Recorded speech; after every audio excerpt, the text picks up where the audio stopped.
سلامونه ستړي مشئ وخت مو په خیر شبنم وزریم د زیرو نیوز لرګش سپورټي خبرونو ته ښه راغلاست. چهارشنبه د 1404 هجري لمریز کال د لړم 14مه او د 2015 زیږدیز کال د نومبر 15مه ده. مننه چې له موږ سره یاست. زموږ پاڼې هرومرو خوښې کړئ. د افغانستان کرکټ بورډ ویلي چې افغان ملي لوبډله د هانګ سکسس ټورنمنټ لپاره هانګ ټاپو ته رسیدلې څو په دې سیالیو کې ګډون وکړي. هغوی به خپله لومړۍ لوبه د نومبر په 9مه د نیپال پر وړاندې او دوهمه لوبه د سویلي افریقا پر وړاندې په لومړي پړاو کې ترسره کړي. د افغانستان د وزن پورته کولو ملي فدراسیون شپږ کسیزه 4 ورزشکاران او 2 روزونکي ملي لوبډله د هیواد ورزش ادارې په همکارۍ د اسلامي هیوادونو د پیوستون شپږم پړاو سیالیو کې د ګډون په موخه سعودي عربستان ریاض ښار ته روانه شوه.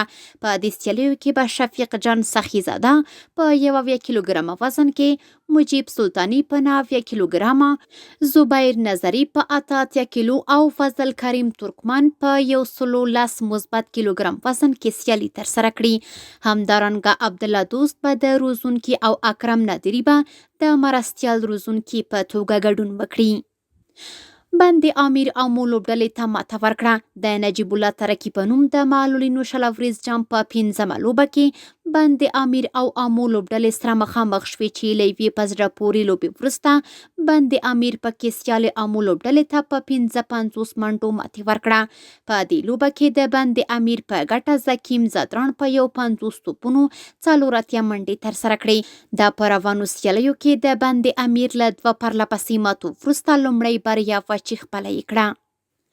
د دایکنډي په خدیر ولسوالۍ کې د 12 لوبډلو په ګډون د منی جام تر نامه لاندې د فوټبال سیالۍ پای ته ورسېدې.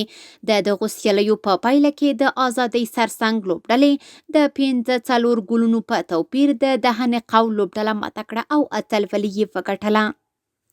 د سپورټ له ډګره وروستی خبر همدا چې د سرپل ولایت په مرکز کې د 19 لوبډلو په ګډون د فوټسال لیګ سیالۍ پای ته ورسېدې. د دغو سیالیو په پایلوبه کې د ټولو ځوانانو لوبډلې د 4 ګولونو په توپیر د القاني ځوانانو لوبډله ماته کړه او اتلولي یې وګټله.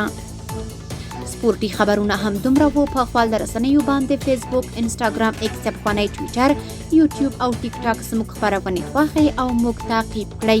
ادرس یې زیرو نیوز 24 تر سبا خبرونه د الله پامان.